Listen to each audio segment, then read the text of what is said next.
안녕하세요. 공돌이 디자이너입니다. 오늘 제가 준비한 영상은 유저 리서치에 대한 내용입니다.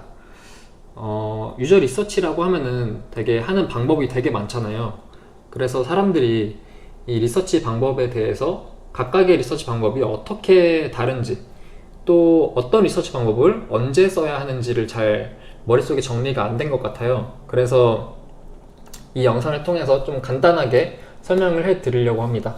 오늘 영상을 간단하게 요약해 보자면, 첫 번째는 전반적으로 존재하는 테스팅 방법들이 뭐가 있는지 정리를 해 볼 거고, 두 번째로는 사실 우리 이 영상을 보신 시청자분들이 대부분 이 UX 디자인에 입문하고 싶으신 분들이 많아서 그러면 그 초보자분들이 바로 실행할 수 있는 되게 유용한 테스팅 방법들이 몇 가지가 있는지 그걸 또 알아볼 거예요. 화면에 보이는 그림 보시면은 다양한 유저 테스팅 방법들이 있죠.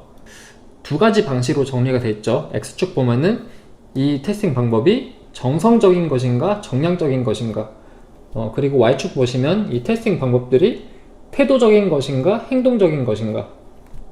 태도적인 거라고 하면은 내가 이 유저 테스팅을 할 때 유저한테 어떤 질문을 하면은 대답을 하는 형식의 테스팅인 거죠.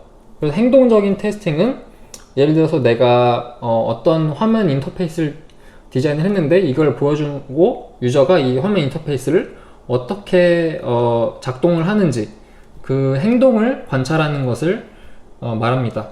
그리고 정성적인 거는 수치로 표현될 수 없는 것, 정량적인 거는 수치로 표현되는 그런 리서치 방법이죠. 그래서 이렇게 화면에 보이는 것처럼 많은 다양한 리서치 방법이 존재하는데, 이런 질문이 있을 수 있죠. 어떤 리서치 방법을 언제 어떻게 사용해야 하나. 근데 여기서 중요한 거는 어떤 리서치 방법 하나도 완벽한 리서치 방법은 없다는 거예요. 다 각자 자기만의 장단점이 있고, 그래서 이 각 사분면에 있는 리서치 방법들을 다 골고루 사용하시는 게 좋습니다. 만약에 내가 어떤 프로덕트 디자인을 하는데 이 A/B 테스팅 하나만 하겠어, 이렇게 하는 거는 좋은 방법이 아니라는 거죠. 그래서 여기 있는 다양한 리서치 방법들 중에서 나의 상황에 맞게, 나의 상황에 따라서, 그리고 내가 이 리서치를 통해서 얻고자 하는 게 무엇인지에 따라서 적절하게 골라서 사용하시면 됩니다. 근데 이게 다 보시면 이게 크게 봐서는 다 똑같은 인터뷰예요. 근데 내 상황에 따라서 살짝 변형시켜서 다르게 명명시켰을 뿐이에요. 그래서 이렇게 되게 생소한 이름으로 돼 있는데 사실은 보면은 똑같은 인터뷰라는 거죠. 상황만 살짝 변형한. 예를 들어서 제가 대학교 교수가 강의를 하는데 도움이 되는 프로덕트를 디자인하고 있다고 생각해 보세요. 그러면은 제가 이 프로덕트과 관련된 이해관계자들을 인터뷰를 해야 될 거잖아요. 예를 들어서 대학교 교수들, 그리고 학생들, 그리고 조교들, 등등이 있겠죠. 그래서 이 모든 이해관계자들을 인터뷰를 하고 싶은데 다 같은 자리에서 이렇게 토론 형식으로 다 같이 모여서 대화하듯이 인터뷰를 할 수 있겠죠. 그게 바로 포커스 그룹 형식이라는 거예요. 그러면 또 상황을 살짝 또 바꿔볼게요. 지금 이 대학 교수가 강의를 하는데 도움이 되는 프로덕트를 디자인하고 있는데 이 분야에 대해서 제가 아는 게 하나도 없어요. 그래서 인터뷰를 하려고 하는데 인터뷰 질문이 무슨 질문을 할지조차 모르겠는 거죠. 그런 상태라면은 대학교 교수가 강의를 어떻게 하는지, 강의를 하면서 무슨 습관이 있는지, 그리고 강의를 하면서 겪는 그 어려움은 뭐가 있는지 한번 관찰을 하고 싶을 거 아니에요. 그럴 때 할 수 있는 게 바로 현장 취재처럼 현장에 가서 관찰을 하는 거죠. 어떤 식으로 강의를 하는지. 그게 바로 여기 나오는 Ethnographic Field Studies라는 거죠. 이름만 이렇게 거창하게 돼 있을 뿐이지 인터뷰라는 건 똑같아요. 그냥 형식만 살짝 변형시킨 것 뿐이에요. 그래서 또 한 번 변형시켜 보면은 이렇게 할 수도 있겠죠. 그래서 내가 이 유저한테 네가 당사자니까 당신이 한번 이 프로블럼에 대한 솔루션을 한번 제시해 봐라, 이런 식으로 말할 수도 있겠죠. 왜냐면 그 당사자가 가장 잘 알 거 아니에요, 내가 겪는 문제점이 뭔지. 그래서 그 인터뷰 방식이 바로 이 participatory 디자인이라는 거예요. 말 그대로 participate이라는 말이죠. 참여하는 디자인, 당사자가 참여해서 직접 솔루션을 내는 거예요. 근데 이 participatory 디자인 이 형식은 주의해야 되는 게 솔루션을 고지고대로 들으면 안 된다는 거죠. 왜냐면 유저들이 말하는 것과 나중에 행동하는 거는 다를 수 있거든요. 어떤 유저가 나는 이렇게 하면 되게 디자인이 좋을 것 같아 라고 말해도 나중에 행동으로 보여지는 거는, 그러니까 유저빌리티 테스팅을 통해서 행동으로 나타나는 거는 그때 했던 말이랑 달라지는 경우가 많기 때문에 유저가 하는 말은 고지고대로 들으면 안 되고 좀 비판적으로 수용할 줄 알아야 한다라는 거죠. 뭐 아무튼 본론으로 돌아가서 이 인터뷰라는 거는 형식만 조금만 바꿔도 이런 식으로 다양하게 인터뷰를 할 수 있고, 형식이 조금만 바뀌어도 이름이 이렇게 바뀔 수 있다는 거. 그래서 생소한 이름이 보여도 너무 겁먹지 마시고 그냥 내 상황에 따라서 다르게 변형시키는 인터뷰 형식이다 라고 알고 계시면 됩니다.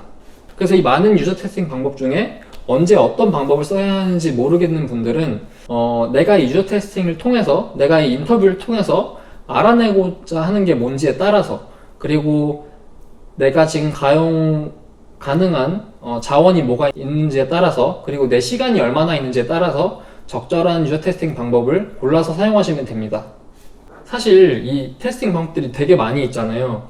근데 이 테스팅 방법을 다 알 필요도 없고 다 쓸 일도 없어요. 예를 들어서 이 아이 트래킹이랑 클릭스트림 애널리시스 같은 거 있죠. 이거는 일반인들이 사실 개인으로서는 하기 힘든 테스팅 방법이거든요. 왜냐면은 이건 장비도 필요하고 소프트웨어도 깔려 있어야 되거든요. 그 장비에. 뭐 아이 트래킹이 이 화면을 봤을 때 이 유저가 어떤 부분에 먼저 시선이 가느냐, 그거를 보려고 하는 거고, 클릭스트림 애널리시스는 어떤 이 웹페이지에서 어떤 페이지에 유저들이 많이 클릭을 하고 어떤 페이지를 어떤 순서대로 방문을 하는지 그거를 알아내려고 하는 게 이 클릭스트림 애널리시스거든요. 근데 이 두 가지 방법 모두 다 장비와 그 소프트웨어가 깔려 있어야 돼요. 그렇기 때문에 개인으로서는 사실 하기 힘든 방법이기 때문에 초보자들이 실행할 수 있는 대표적인 테스팅 방법들을 제가 나열해 볼게요. 총 4가지인데요. 첫 번째는 서베이입니다. 다들 아는 건데 어떠한 수치를 알고 싶을 때 하는 거죠. 예를 들어서 내가 지금 배달 앱을 디자인을 하려는데 사람들이 일주일에 배달 음식을 몇 번 시켜 먹는지를 알고 싶다. 그럴 때 이제 구글 서베이, 구글 폼을 이용해서 그냥 지금 당장이라도 누구나 할 수 있는 그런 서베이 방법입니다. 그리고 두 번째는 인터뷰죠. 아까도 말했듯이 인터뷰가 내 상황에 따라서 그 형식을 살짝만 변형해도 이게 필드 스터디가 될 수 있고 포커스 그룹이 될 수 있고 아니면 1대1 인터뷰가 될 수 있어요. 그래서 이 인터뷰라는 거는 Y가 궁금할 때 하는 거죠. 문제점이 뭔지, 왜 유저들이 이 문제점을 심각하게 문제점이라고 인지를 하는지, 어떻게 해서 해결할지 힌트를 구할 때, 그럴 때 하는 게 바로 인터뷰라는 거예요. 근데 주의할 점은 유저들이 말하는 것을 고지고대로 듣지 않고 좀 비판적으로 들을 수 있어야 한다는 점이에요. 그리고 세 번째는 A/B 테스팅인데요. 이건 이제 주로 리서치가 앞에 끝나고 나서 디자인을 시작했을 때 하는 건데, 내가 이제 디자인을 시작하면서 A 옵션이 있고 B 옵션이 있어. 근데 그러면은 이 유저한테 A 옵션이랑 B 옵션 중에 어떤 게 나은지 그런 식으로 인터뷰를 하는 게 바로 A/B 테스팅입니다. 그리고 네 번째는 카드 소팅이라는 건데, 이 카드 소팅이라는 거는 인포메이션 아키텍처를 디자인하기 위해서 하는 방법이거든요. 자, 예를 들어서 여기 어떤 웹페이지가 있어요. 근데 이 웹페이지에서 지금 여기 메뉴가, 내비게이션 메뉴가 하나, 둘, 셋, 넷, 다섯, 여섯, 7개, 그렇게 7개 있잖아요. 근데 여기 메뉴에 또 하부 메뉴가 있죠. 이런 식으로. 그래서 이런 내비게이션에서 메뉴를 이런 식으로 그 포스트잇으로 이 메인 내비게이션을 핑크색에 있는 걸로 이렇게 하고, 이 하부 메뉴를 이렇게 회색 포스트잇으로 이렇게 적어놔요. 그 다음에 유저한테 가서 이 하부 메뉴들이 있는 위치가 말이 되느냐, 이 내비게이션 메뉴에 따라서 말이 되느냐, 말이 안 되면 한번 옮겨봐라, 뭐 이런 식으로 인터뷰를 진행함으로써 인포메이션 아키텍처를 고칠 수 있는 거죠. 이 4가지 방법 모두 사실 어떠한 장비도 필요가 없어요. 심지어 A/B 테스팅도 그냥 페이퍼 프로토타입으로 만들 수 있는 거잖아요. 그래서 초보자들이 바로 실행할 수 있는 대표적인 테스팅 방법들, 이 4가지만 있으면 사실 웬만한 프로덕트 디자인을 하는데 좀 문제가 없을 거라고 저는 생각합니다. 혹시라도 제가 영상에서 다루지 않은 테스팅 방법이 있다면 그걸 보고 겁먹지 마시고 그냥 그 테스팅 방법을 왜 하는지 이해를 하고 그냥 내가 필요에 따라서 적절한 때에 사용하시면 됩니다. 제가 몇 가지 테스팅할 때 팁을 드리자면은, 테스팅을 할 때는 한 번 테스팅을 제대로 하는 것보다 그냥 여러 번 캐주얼하게 자주 하는 게 좋습니다.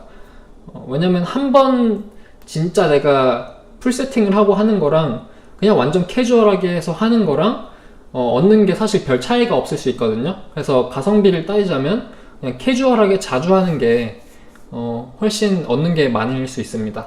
그리고 이건 좀 재밌는 얘기인데, 닐슨 놀만 그룹에서 많은 테스팅을 할 필요 없다, 딱 5번까지만 하면은 대부분 원하는 것들은 얻을 수 있다 라고 하거든요. 근데 이게 왜 그런 거냐면은, 사실 제가 어떤 인터페이스를 디자인했다고 가정해 볼게요. 이 인터페이스를 유저한테 들고 가서 이제 유저빌리티 테스팅을 하는데, 이 사람한테 문제가 되는 것과 또 다른 사람한테 문제가 되는 게 사실 별 차이가 없다는 거예요. 이 사람한테 문제가 되는 건 이 사람한테도 문제가 되고 저 사람한테도 문제가 되는 거죠. 그래서 5명까지 테스팅을 하면은 웬만한 문제점들은 다 발견을 했을 거고, 그 이후에 발견된 문제점들은 사실 나오는 게 별로 없다. 그래서 5명까지만 해도 충분하다라는 거예요. 그래서 5번까지 테스팅을 해서 얻은 것들을 가지고 다시 개선을 시키고, 또 그 개선시킨 결과물을 가지고 5번 테스팅해서 개선시키고, 이런 식으로 이터레이티브 프로세스를 진행을 하는 거죠. 이 영상에서 사용한 것들은 다 대부분 닐슨 놀만 그룹에서 따왔는데, 이것들을 제가 설명란에다가 URL을 다 넣을 테니까 관심 있으신 분들은 더 가서 공부하시면 됩니다. 네, 오늘 영상은 여기까지입니다.